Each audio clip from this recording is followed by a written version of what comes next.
সম্রাট আলেকজান্ডার সেভারাস 235 খ্রিস্টাব্দ। রোমের সীমান্তে ঠান্ডা বাতাস বইছে। জার্মান যোদ্ধাদের হামলা ঠেকাতে সেনাবাহিনী ছাউনিতে অপেক্ষা করছে, আর তাদের সঙ্গে রয়েছেন সম্রাট আলেকজান্ডার সেভারাস। তিনি তরবারির বদলে আলোচনায় বিশ্বাসী, যুদ্ধের পরিবর্তে চান শান্তি। তাই শত্রুদের সঙ্গে অর্থের বিনিময়ে চুক্তি করতে চাইলেন, কিন্তু সৈন্যরা ক্ষুব্ধ হলো। রোমের গৌরব কি টাকার বিনিময়ে বাঁচানো যায়? তারা যুদ্ধ চায়, জয় চায়, লুট চায়। সম্রাটের নীতিতে তাদের সম্মান ক্ষুণ্ণ হয়েছে বলে মনে করা হয়। ধীরে ধীরে ক্ষোভ জমতে থাকে। এক রাতে সব বদলে গেল।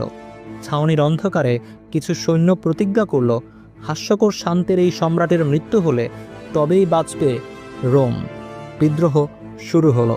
সৈন্যরা সম্রাটের তাঁবুতে ঢুকে পড়ল। একের পর এক ছুরির আঘাতে রক্তে ভেসে গেল তাঁবু। আলেকজান্ডার সেভারাস মারা গেলেন। এখানেই শেষ নয়, তার মাকেও হত্যা করা হলো। এরপর শুরু হলো এক ভয়ঙ্কর যুগ। সেনারাই ঠিক করবে কে হবে সম্রাট। ক্ষমতার জন্য হত্যা, বিশ্বাসঘাতকতা, রক্তপাত আরও বাড়তে থাকলো।